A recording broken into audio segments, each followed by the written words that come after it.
Hey, welcome all. I'm Marnie Stockman, and today on Bits and Books, thanks for joining us. We are talking about Adam Grant's hidden potential. So before we jump in, let Kyle and Tim introduce themselves. And I'm curious, when you introduce yourself, when you first saw the title Hidden Potential, what you thought it was going to be about. So Kyle, I will start with you.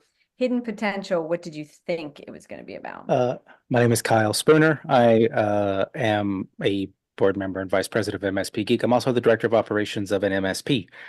When I first saw the title, I assumed it was a book about identifying um, diamonds in the rough, as one of the photos on there. Mhm. That was my understanding of the book when I first looked. Yeah. Tim, how about you? Hi, Tim Golden, founder of Compliance Scorecard. And yeah, Marnie, as always, and Kyle, thank you for putting this all together. When I saw the title Hidden Potential, obviously some of it went to my comic relief. And I was like, oh my gosh, shepherd's pie, but made with peas. Look, there's hidden potential in my shepherd's pie. But as I related it to business and I related it to either our MSP or just in other things around in our life, I thought, kind of like Kyle was saying, like the diamond in the rough, or being able to like see something in somebody and recognize maybe that's a way for them to grow and expand themselves or personally or whatever. And I was like, yeah, I think I'm going to kind of lean a little bit on Kyle on the like diamond in rough comment. Fair. So a good bit of it, and the subtitle is the science of achieving greater things. And the blurb on the cover talks about the fact that nobody's surprised at high achievers that seem to have an advantage right out of the gate, right? So Mhm. if you obviously come from, a place where you've been given opportunity, that you tend to, fare well because of that. But he said that if you're really looking for the hidden potential, you're looking Mhm. to folks who have closed a gap, and have grown a further, they've come a further distance to get from where they are, where they Mhm. were to where they are. So, Tim, Mhm. I'm going to ask you, can you think of anyone in your life that you feel like, in fact, like maybe you've hired somebody that had a hidden potential where that story would be a truth? Yeah, and even before answering that question, kind of thinking about the first one a little bit, right? And I'm no expert, but I've done a little research around neurodiversity. I don't know if you know anything about that. And the hours worth of reading or 5 seconds worth of reading that I've tried to understand there. Especially as it relates to MSPs and cybersecurity kind of SaaS companies. Like there's a lot of hidden potential in those that, if I say it politically correct, identify or whatever as neurodiverse. And so, when I think about that and I think about like who in my life or who in our staff or who in whatever, a couple of people come to mind. And one in particular, they worked in religion, ministry, so on and so forth. And, bringing them on as a technologist, it actually worked out really well because, frontline people or whatever, having that calmness about them in the fray of an incident or the fray of a ticket or the fray of a thing, right? Because they, went to seminary, they went to like they were trained in that like calmness. So dealing with, as a technician, dealing with that baloney that we have to, like they just had that calmness that they were able to bring to the organization. And I thought that was like, and I didn't realize that until obviously having them work in tickets and sitting beside them on phone calls and hearing just how Their calm they reaction and were. responding to. Yeah. So it's Yeah. interesting you And say that because Kyle and I had a conversation around who would make good customer success managers for, or VCIOs, et cetera, for managed service providers. And we talked about teachers, to which Kyle said, my wife's a nurse, and they yeah. offer some of the same skills in a different way. Kyle, you remember that? I I mean, absolutely. I was actually just thinking about that and how that it's remarkable how different industry skill sets transfer to other and completely separate industries. Because when you think about it, and I actually have, this thought process, I, discovered this a couple of months ago, just thinking about something. Tasks in an industry, tasks in a job matter so much less than the ability to understand and learn. You can teach anybody to pick up a phone and say, "Hey, thank you for calling MSP. I understand you have a service issue. How can I help you today?" Right? You can teach that. You can't teach very effectively constantly, like the empathy, right? It takes years to learn that. You can't teach the understanding of what's happening in the client's mind or with whoever's calling's mind, right? It is so much more difficult to have that. So those who are naturally born with those have a much bigger advantage than those who don't have those skill sets. Even if they don't necessarily share their abilities to. I've met people who are horribly emotionless, but you get them on the phone with someone who's mad or upset, and it is like night and day. It's like they're full of emotion and empathy, and it's just like, where does that live? where did that come from? That's It's awesome. interesting because Adam Grant does talk about the fact that when a lot of technical skills are leveling the playing field and becoming commoditized, there's a character revolution. And Tim, wasn't your wife a nurse? Yeah, so it's really funny, right? So, I mean, for those that don't know, we're a process-oriented company. I'm a over the achiever, process-oriented person, and my wife been a nurse for 20 years. And being a nurse, process is like a thing. And so, when Maureen came on as one of my co-founders here, it just worked, right? She didn't know enough about tech. She didn't need to because she had me. She didn't need to deal with the whatever. So to bring it back full circle, right? There are other industries, other disciplines that can really, benefit MSPs. If you're a process-oriented MSP, nurses are probably a good fit. If you're an educational MSP trying to bring forward, the stuff around cybersecurity to your customers, teachers like Marnie are a great fit. And so just thinking about the other industries that we can tap into to find that hidden potential. Retail, just retail. Retail. Anyone who works in retail is, as someone who's done it before, you have my thanks. Yes. Yes. It is a thankless job, and you were on the front lines, and people yell at you constantly for things you have negative control over, and you're just a drone at that point. But those people understand and deal with bad people, bad situations constantly.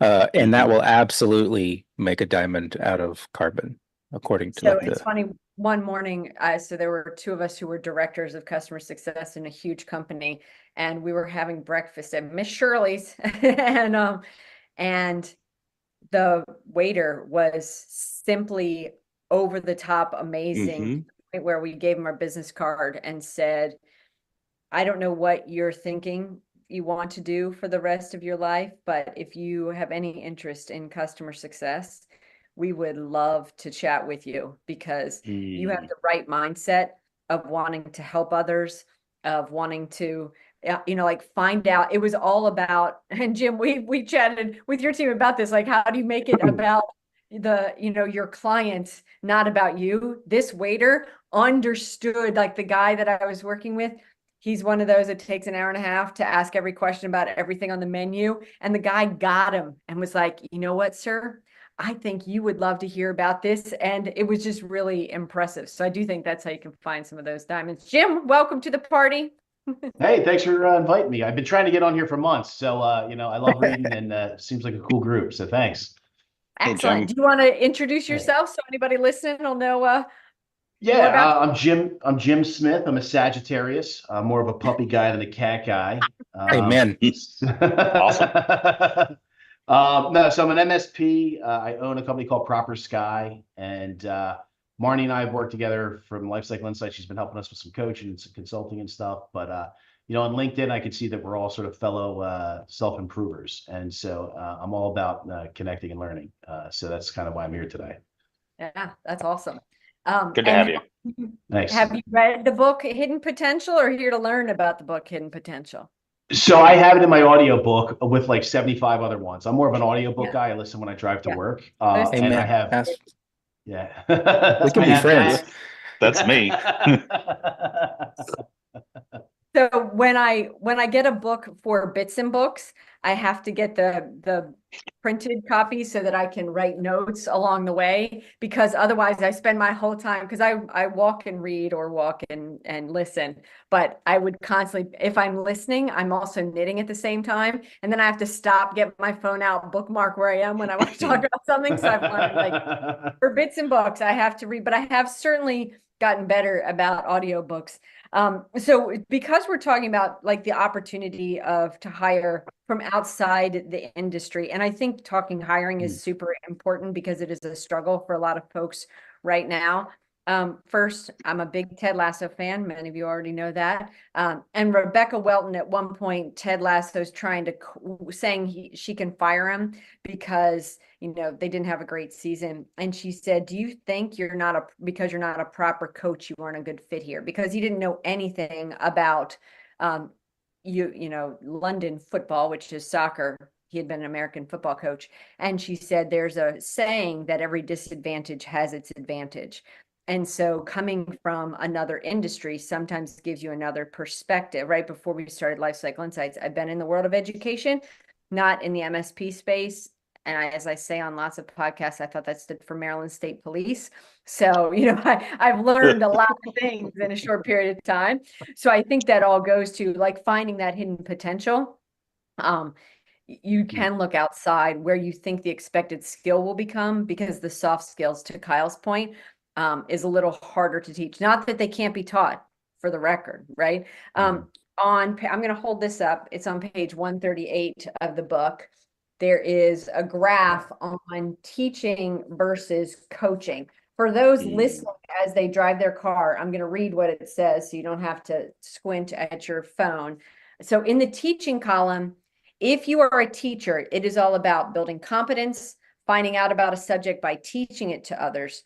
An example, when your parents need tech support, right? Like you have to teach them what to do.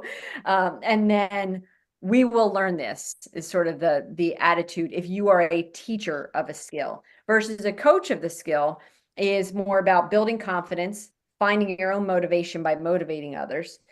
This is more about like when your kids won't listen to you. So I'm also thinking, Kyle, the notion of teaching a skill versus a soft skill, right? Like when your kids won't listen to you, you're not teaching them a skill. You're working on yourself to lead them, right? And the attitude is more, we can do this. The overlap is finding the answer within yourself, sometimes more effective than receiving guidance. If you can do, if you become a teacher / coach and can work even if you have no idea what you're doing. So this section of the book was talking about the power of teaching or coaching someone else and helping you get better at your own craft or at some other piece. So does anybody have an example where by help, I was a high school math I teacher, do. go for days. Hit me. So at our MSP, every Wednesday morning, I teach a leadership class. We talk about things that I've noticed in the company or things someone may be struggling with that brings up. And we talk about the ins and outs of leadership and management, and leadership versus management, and when to do what thing, right? It's something I did because no one teaches that at the company. You're promoted into management, but you're not taught how to be a leader or a people person. You're taught how to do like ticket reviews or whatever. You have the tasks, but you're not taught how to lead.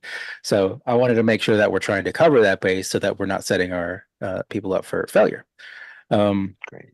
So in doing this, the ultimate pinnacle, in my opinion, is the ability to teach someone else a skill and teach about a subject means you understand that much more clearly than someone else does.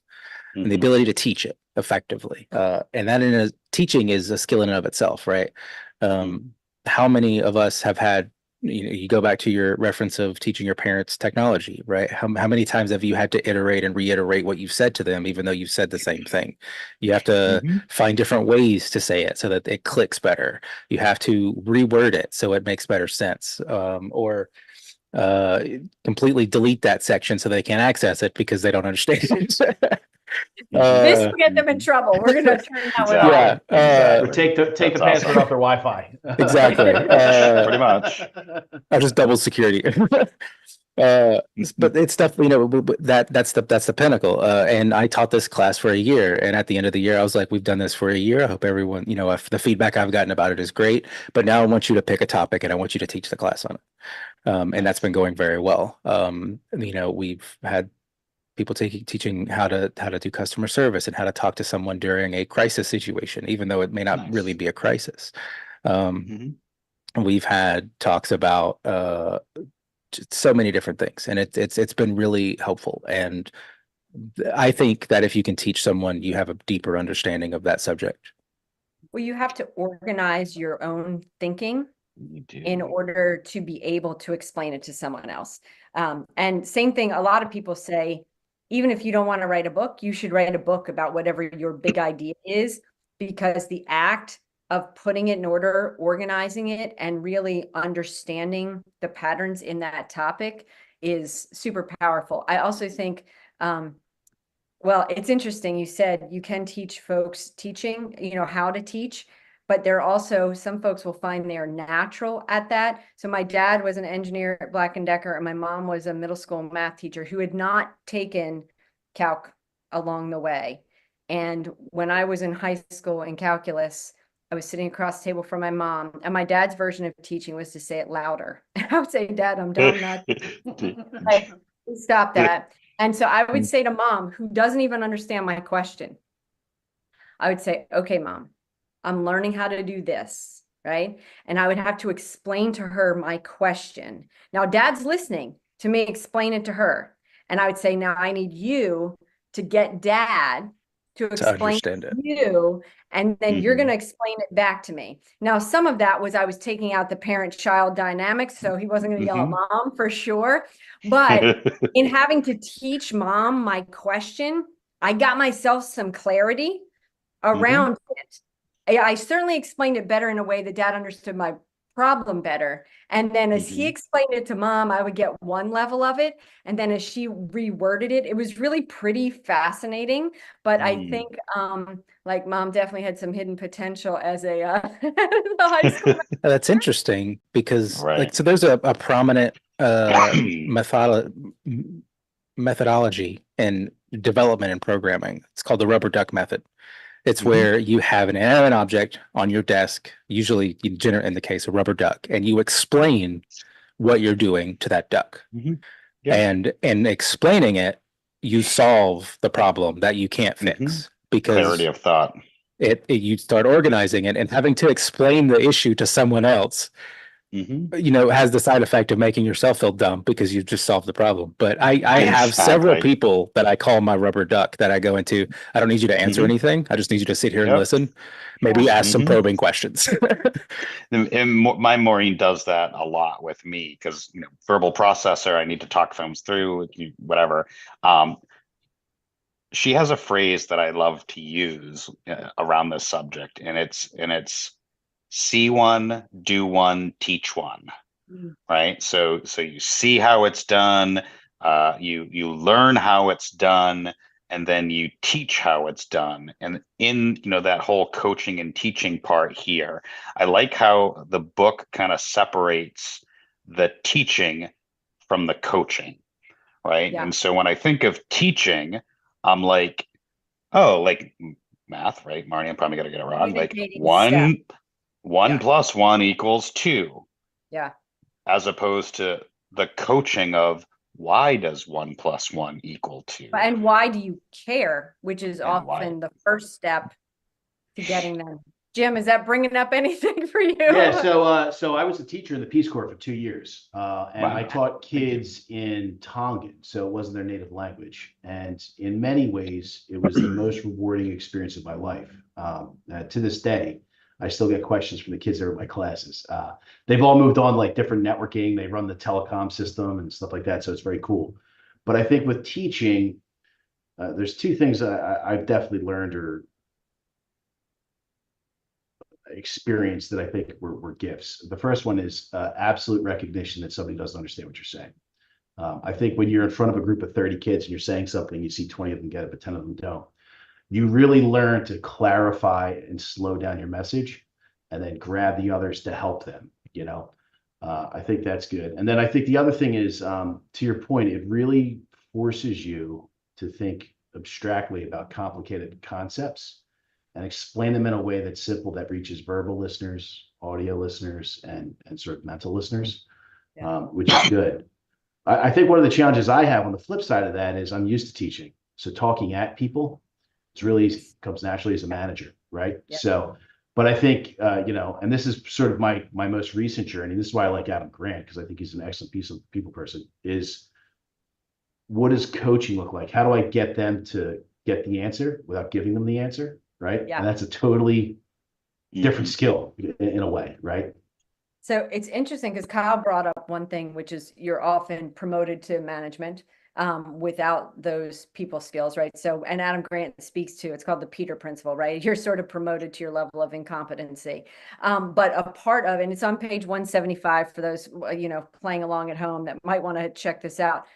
So to your point, Jim, how can we amplify the learning? And Adam Grant mentions that you can amplify the learning two ways. First, let them choose what they're learning, and then second, share what they've learned. So I think Kyle's Mhm. strategy of, pick something that and then organize it in a way to share it. And I had even written Mhm. down the note, like, this works for professional development too, right? The Adam Grant did not Mhm. write this book just about children. He was telling the story about the schools in Finland, which have an impressive education model.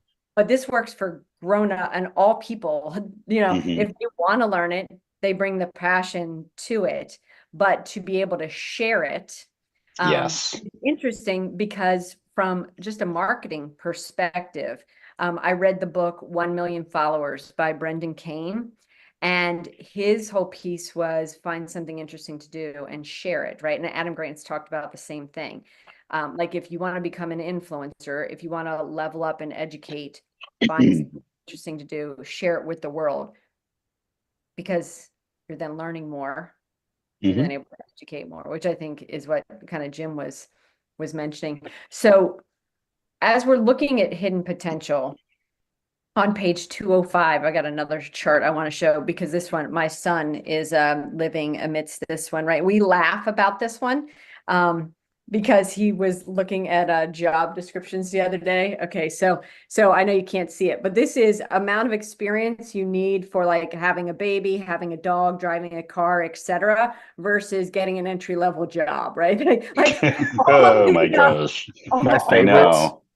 because this is also, I enjoy reading this. My favorites are the ones who, like there's the development job descriptions. It's like I need 5 years experience in this programming language. And And the programming language has only been out for a year.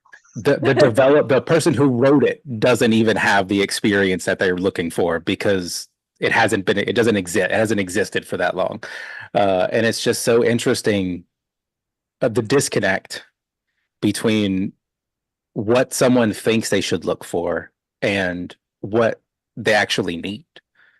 right. And it is so common. Like in our hiring methods, we have, for technicians specifically, we have 4 questions. We ask them 4 questions, and if we give it to a recruiter, the recruiter will ask the 4 questions and then just verbatim write out what they say. And that determines to us what skill level they are. And it's been extremely effective in identifying what level of engineer they could be, what challenges they could demonstrate. But it's just those 4 questions, and it's less about the right answer and more about how they answer. Because you can teach the tasks, But experience helps demonstrate how helps expand that task, and it helps, your exposure to that specific question will determine how far you've fared as far as the tech industry goes. Well, and based on what Adam Grant says, it's again not about the skills that you're coming in with, but the gap that you close to get there, right? The learning along the way, and what skills you picked up along the way in order to learn, right? So if it was a struggle for you to get there and you did the work, you've now learned all of the skills on how to learn to do hard work, right? And that can really amplify it, as opposed to somebody for whom it's been super easy along the way. There's a if you search Kelsey O'Connor graduation speech, it's a Kelsey O'Connor, Occonnor. It's from NC State. She gave her graduation speech around we should look more to people of who they want to be, not what they want to do. And you should think of yourselves like that, because when you look at those soft skills, those character skills, they get you further on in the world than the job that you do. And it's interesting because she's got 3 things that you should say when you introduce somebody, instead of saying, hey, this is Jim from Proper Sky, he's the CEO, right? Instead, you say like, hey, Jim is an outstanding teacher. He really likes to help people. He usually does this in helping them solve, business problems with technology outcomes. That's a very different thing about Jim. I had not seen that presentation before, but I went back and looked. If any of you have had me give you a warm handoff to anyone else, when I introduce people in email, I will state their job at some point, but it's more like, oh my goodness, this is Kyle Spooner. He is an amazing connector of humans and can talk all things technology and is really good with X, Y, or Z. And I hadn't really connected the dots before, that it was about who you are as a person, right? And your core values, and less about the technical skills you bring to the table. Interesting. I've done both of those before, depending on the situation. Because if someone's asked, because I was going to touch on this earlier, but sometimes you have to, as an individual, you have to recognize that your ability to teach someone is no longer going to work. I have reached the ability for me to teach you. I can no longer help you further along. Some people learn because you're the teacher, and some people don't learn because you're the teacher. So I hear you. But at some point you run out of stuff you're able to teach them to help them grow on the journey that they want to take. And at that point, I try to hand them off. If they're asking me questions, I won't be able to answer with the effectiveness I like to generally try. So at that point, I will go and say, hey, this is so-and-so. They've been doing this for years. They love helping people. They have an expertise in this. And if I needed something, this is who I would go to. And I didn't realize. That's actually a good thing to do. Yeah. Exactly. Makes more sense. So this morning, with our staff, we do a check-in Monday, Wednesday, Friday, and this morning with our staff, I opened the conversation with a very pointed and open-ended question on a specific thing, right? And I talked a little bit about this on LinkedIn earlier, which is, when you ask the first question, you're setting the tone for the rest of the conversation, right? And so and this kind of, I'll bring it full circle here, making that introduction, especially in and around hidden potential, right? So we've gone as far as we could in the teaching and the coaching and in the building up of those people, and we need to hand those people off to somebody way smarter than us in other areas that we don't know. And I love that concept of talk about who they are as a person and their wins or losses or successes, rather than Tim, he's the CEO. And where I picked that up from was, y'all know I don't drink anymore, but back in my drinking days when I was hanging out at the bar and people would sit next to you and they'd look over and be like, hey, what do you do for work? Right? Because that's the common thing, that like, how are you? What do you do? Yeah. And it always just bugged me. So I And I would always open the conversation with either some question like if you could have lunch with anybody in the world, or if they asked me, what do? I would always respond with, well, from 8 to 5, I play on the computer, but my work is in my relationships. And so trying to take that different approach when we're talking about coaching and teaching and learning and handing off, I hate to say, stop doing the pat answers, right? And be real with people. Yeah. And Yeah, in that reality, or in getting real, in that open and honesty, is where you then can find that hidden potential. the real relationship. What do you think, Jim? It's interesting. I remember talking to one of my wife's friends, and she moved from the East Coast to the West Coast. She moved from Boston over to San Diego. Total Terrible transformation. decision.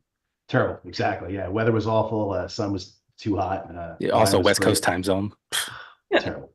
So anyway, I think what was interesting is, we were just like having wine and talking about like what's the difference between East Coast and West Coast. She's like, when you go to the East Coast in Boston, you walk into a bar, the first thing they ask you is, what do you do for a living? Right? It defines you. She says, the first thing they ask you in San Diego is, what do you do for fun? And I was like, what a great way to open up conversation, right? Because I think, work is such a crucial part, particularly in our industry, right? The people on this call, I assume. But really, it's not what defines me. It's not what I'm here for, right? So, my thing is kids, family, travel. You know what I mean? That's what I do for fun, and work is the means to the end, right? And so, I try to now open those conversations with, what do you do for fun, right? So we stand next to a stranger. It's such an easy conversation to have, and it lets them define exactly what kind of a person they are, right? And maybe the first thing they talk about is work, right? But maybe not. I'm thinking the same thing because I'm so involved in MSP Geek. I'm like, I guess that is my fun, running a community and helping other people, I guess, which seems kind of boring and work-like. I need to get hobbies. Is what I'm hearing. Yeah, so it's You're doing. Like, I think that's totally fair because I too love mine. Now, I started in this conversation when I was a stay-at-home mom, and people would say, what do you do for work? Right.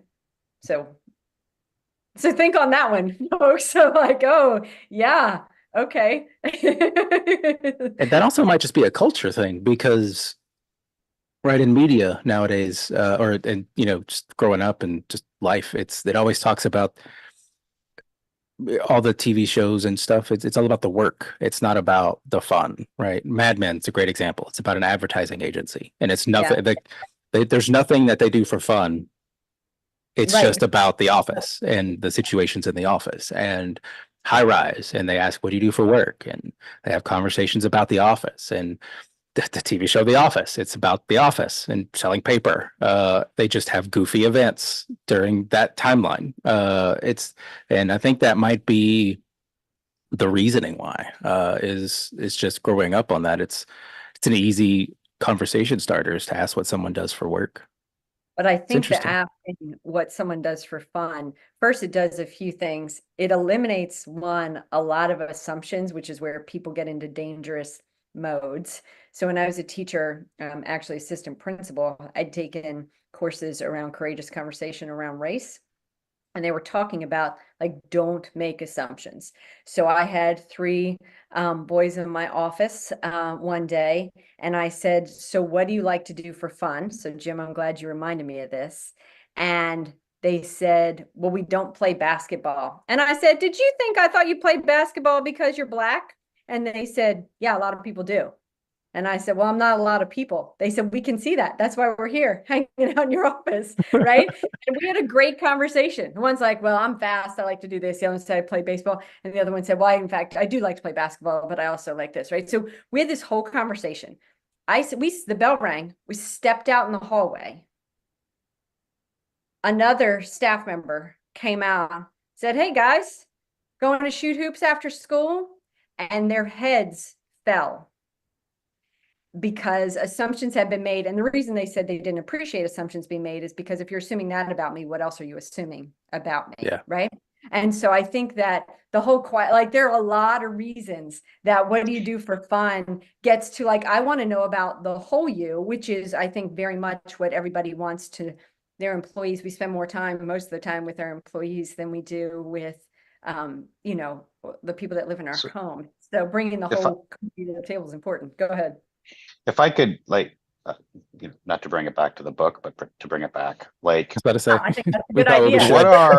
what are, as well, and this is a fascinating conversation because it leads into my thought process of what are some of those thought-provoking, open-ended, not pat questions we can be asking to try to find that hidden potential. So that actually is a great question to lead into. I was going to ask the same thing. He talked about it's kind of a bad idea to ask for feedback. It's a good idea to ask for advice, because feedback is saying like, oh, if you could go back in time, what would you do differently?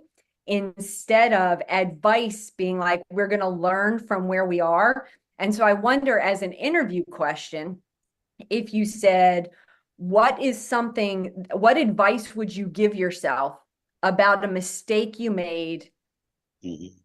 previously, right? That's a very positive, I'm willing to accept that you've probably, like, everybody makes mistakes. So what's some advice you would give yourself moving forward? I feel like that's an open-ended one that would work. Jim, you look like, man, I might want to write that one down. I did. That's actually, I was typing it. I mean, that's outstanding, right? So there's nothing worse than saying, all right, guys, anything else? And then just the awkward silence that follows, right? Or, how could we have improved this? What do you think I should do here? You're absolutely right. Every time I ask that, it's a totally different conversation. And I also think it level sets or sets an expectation of the person that you're asking, that their input is valuable, right? Regardless of whether you believe it is or not. Setting that expectation, I think, really does. It's a great way to frame a question, or feedback, or to collect feedback. You can do that as someone who noticed something as well. Instead of saying, "Hey, do you mind if I give you feedback?" You say, "Hey, do you mind if I give you some advice for next time this may happen?" Mm. That It puts it in sorry. the positive light. You're good. No, it gets me thinking, because I was literally just asking that this morning. I tend to always lean on what feedback do you have for me? How can I improve? What am I doing good? And instead, Marnie, I like the word advice, right? Because words matter. They And, do. and, And if and you are a literally, subordinate, feedback seems like I've got to criticize you, whereas advice is, ooh, they might want my ideas. yeah, Mhm. exactly. And so, it's literally, and I probably should know better. I read a great book years ago, whether you agree or not, Tony Robbins' Transformational Vocabulary, which was really eye-opening on, the words that you choose and feedback versus advice, right? And just one little word can have a completely different context and connotation, So when but you it say, achieves the same goal. absolutely, probably a little more positivity along the way. It's also subconscious. When someone says, "Hey, I need feedback," and "Hey, I need advice," subconsciously the thought changes. Like, you don't realize, like, it's not a surface level thing. When you're being asked that question. So I would say that it's absolutely important to adjust in that instance. Also, with the word advice, you can ignore it much easier because it's advice and not feedback that you should probably take to heart. It's when I was teaching, I heard it takes 90 positives in terms of feedback to counterbalance one negative, because you'll perseverate on that negative. I think if you think about that a little bit differently, like at IT Nation, gave a presentation, 150 people were in the room, right? And one person said, I would have wanted to see that. I don't even remember what I had very nice things said, but the one, I was like, what do they want? How do I do that next time? Right? Because you really do perseverate. So I think the notion of advice is a little more constructive for sure. So Tim, you mentioned that words are important. One of the books and we do have a poll out, so if folks want to vote on, we already have the one for next time, but we'll vote for the following. One of the books that I put on the list is Weekend Language. because it talks about how to not sound salesy, basically, in presentations, et cetera. And it comes down to the word you use, et cetera.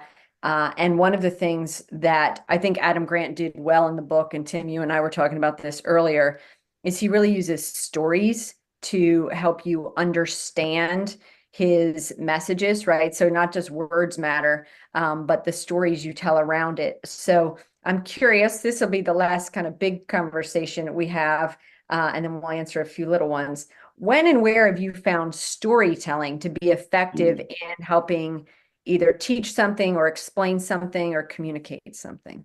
Well, I mean, have you seen anything I put out there? So I love and live and breathe storytelling and analogies. In the MSP, when I was there at the MSP and working with a small business, dealing with the objections of they don't want to do this or they don't want to do that, right? Or why do I want? You're just trying to sell me a risk assessment. You're just trying to scare me on HIPAA, and being able to speak in their terms, right? Being able to speak their language in a story that they can relate to. So yeah, I'm talking to a doctor's office and I'm trying to get them to put 2FA on and do a risk assessment and do their annual security risk analysis, SRA, like they're supposed to. And when I used words like SRA and 2FA and big, cyber words, and they're like glazing over, instead of flipping the conversation and asking them, hey, doc, something's wrong with my leg. Can you just give me a pill to fix it? Well, the doctor's gonna, no, I have to evaluate it. I have to go through the process of figuring out what's wrong, right? And so when I flipped the conversation from SRA and when I flipped the conversation towards, Their I can't understand and help you protect your business because I need to evaluate it. I need to assess it. I need to do an MRI on it. I need to be able to look at and work alongside you to determine where those risks are in your business, to determine and storytelling, at least for me, it's kind of my go-to. And as MSPs, stop with the acronyms and stop with the buzzwords. They're okay to do that where appropriate, but know your audience, right? Storytelling has been greatly effective in the MSP, trying to help the end customer understand you face this stuff, we're here to help. Right. And Yep. it's been really good, at least when I was at the MSP, to break that down. And you can do those analogies and you can do those storytelling in almost any industry and any vertical your MSP is in. And now with all the advancements of generative AI and blah, blah, blah, you can literally have them write you a script to do that. To tell that story. I Yeah. know that at Evolve, I was in Jim's, I've presented in Jim's room before, right? And we've talked about the Maslow's hierarchy and how we can talk about delivering business outcomes and making it about their business and not just, we've got some flux capacitors we want to sell you, et cetera, right? Yeah. There's a story that I always tell. So we always get these doctors, right? So we do a lot of HIPAA work, right? It's like, well, she works from home. She's got her home computer. Can't we just install our stuff in this home PC, right? And, I think we're tribal, and I find that stories resonate significantly better than any sort of example. I say, we can, but let me tell you a story. So we did this years ago for an old woman. She was 62 years old. She had an old computer, and the doctor didn't want to pay for it, and so we agreed to. And we put our endpoint detection tool on it and went and ripped through her machine and killed her hard drive. We later found out that every picture that she had ever taken of her grandchildren, which was 10 and a half years, was on that hard drive, no backup. Right? So whose fault is it? Is it mine? Right? Because I put the tool in there to protect your information. Is it hers because she didn't have a backup? Right? And so that sort of stuff touches you emotionally because that's a real outcome. It's a real outcome, right? So is it worth $50 a month? Is it worth $75 a month, right? To take care of your employees and do the right thing?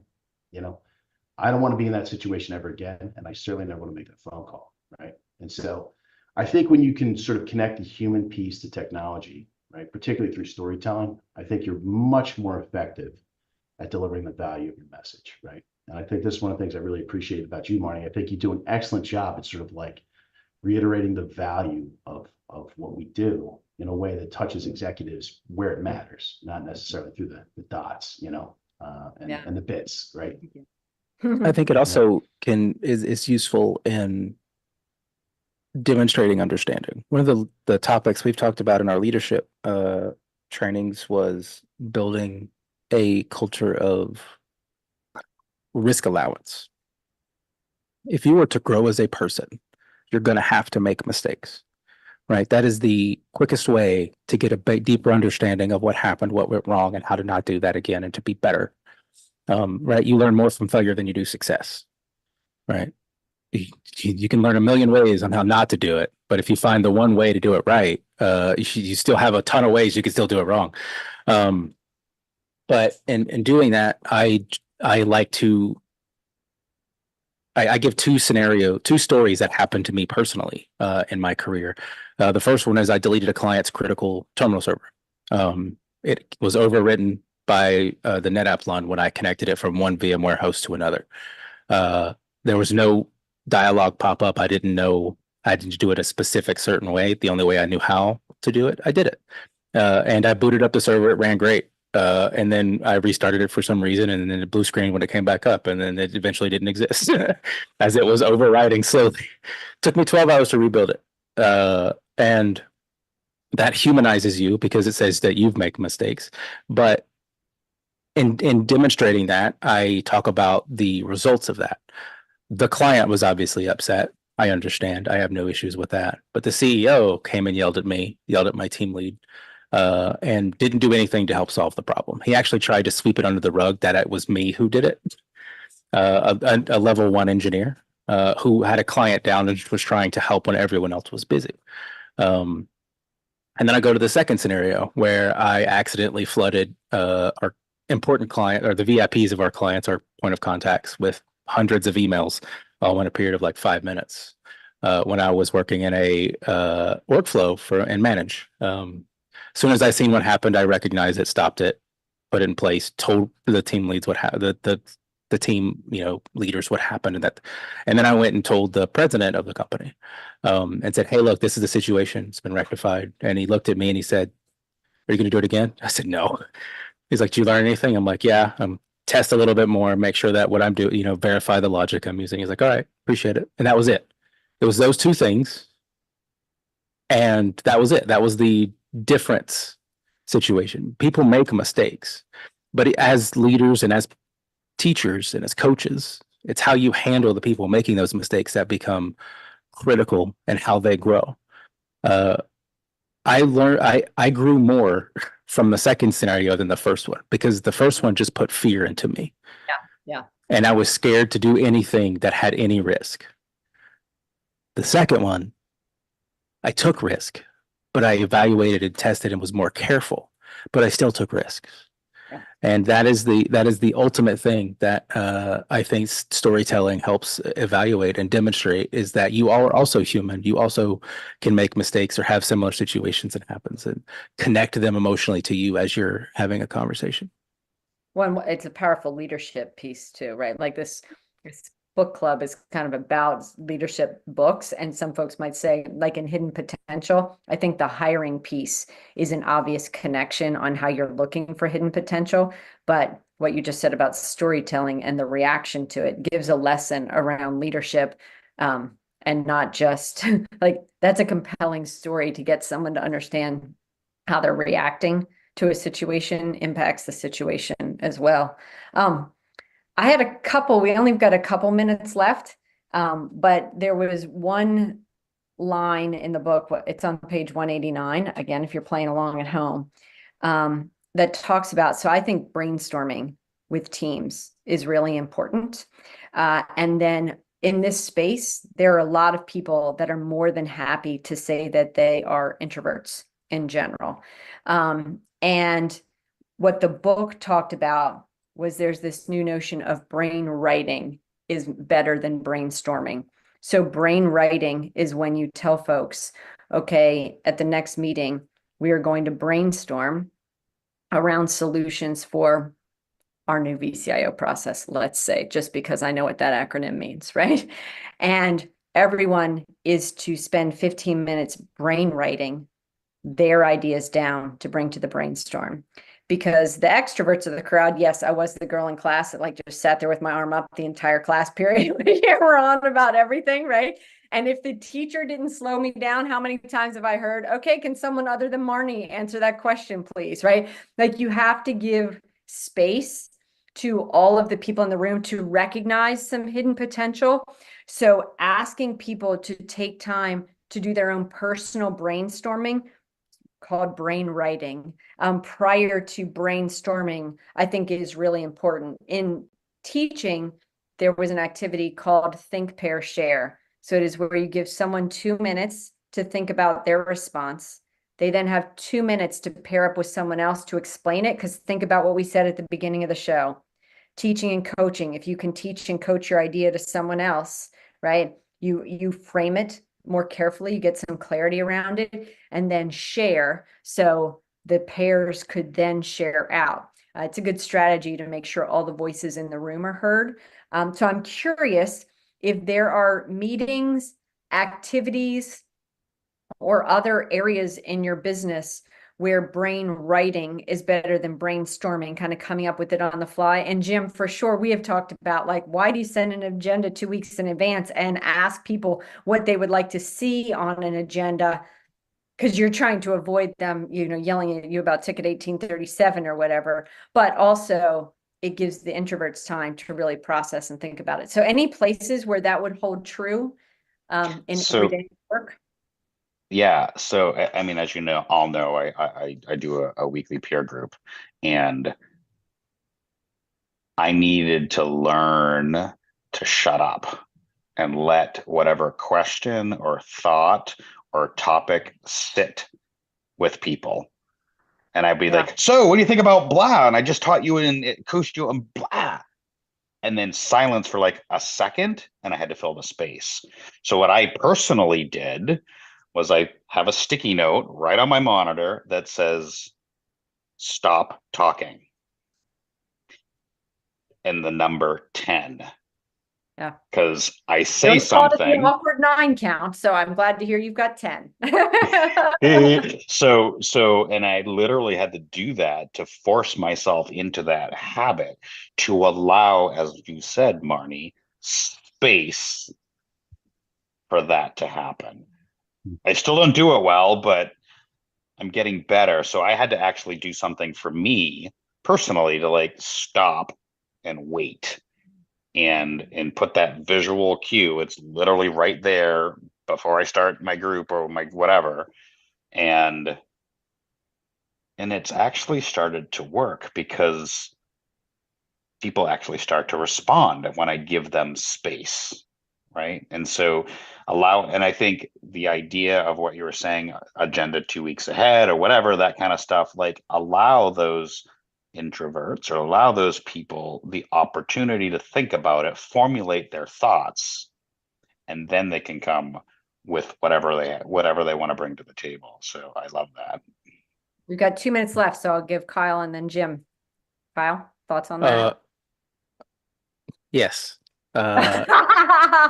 Brainstorming, brain writing, any places where you see I don't know that it preparing for a discussion is always super important, and everyone should take time and prepare for a discussion point ahead of time, which is basically the same thing as I'm assuming as brain writing, is just preparing ahead of time. It also helps you keep track of what you've discussed. In brainstorming, you're sitting and having a conversation, and thanks to the likes of Firefly, that can be captured, but no one has Fireflies or Zoom AI or Teams, whatever AI writing metric people have now. But if you've had a point and you discuss it and be like, well, Marty had this great idea, what was it? And you're like, oh, I don't know. We've been talking for like an hour. You can now have at least a reference point to where maybe you can track down that great idea that you had that's now relevant because you've solved a part of the problem or whatever. That is to Tim's point about silence is a skill I'm trying to learn. It is very difficult for me to be quiet. I'm an introvert, 100%, which is very weird. I like to say I'm an extroverted introvert, which basically I think the most apt description that I read at some point was, I have a battery, and when that battery's out, I need to be alone and be private and get away from everyone. And some days that battery is tiny, some days that battery is massive. But when I have a thought and a discussion point, I want to speak it. But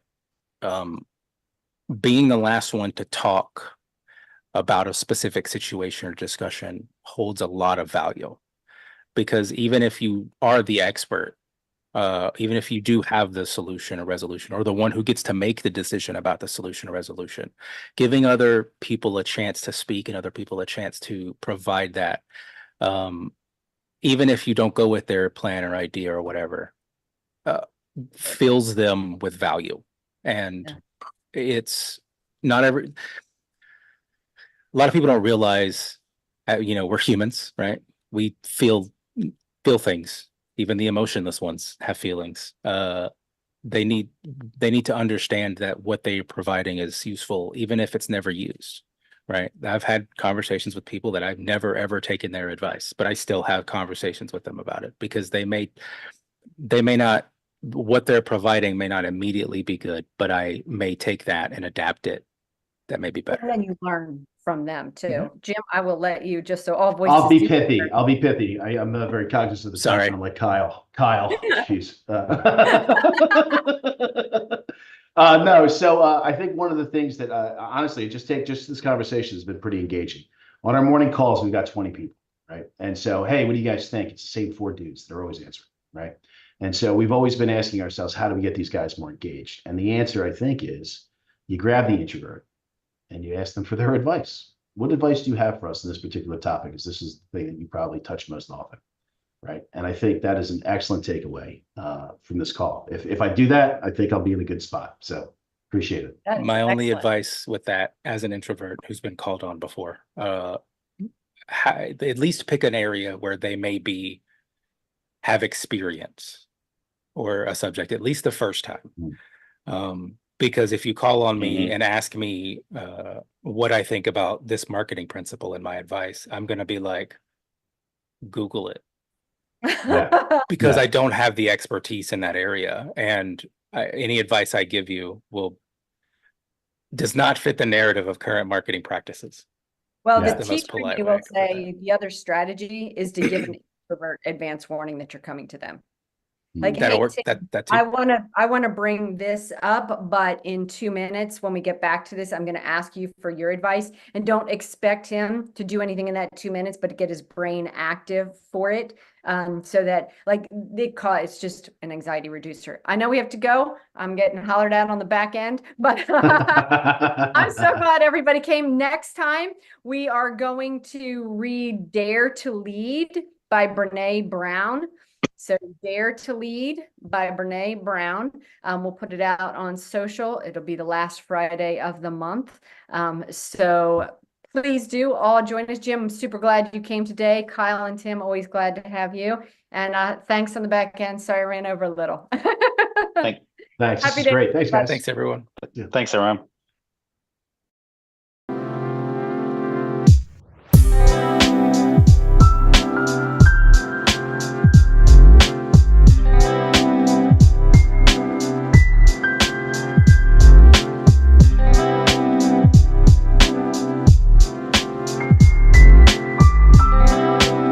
Been a broadcast of the MSP Media Network.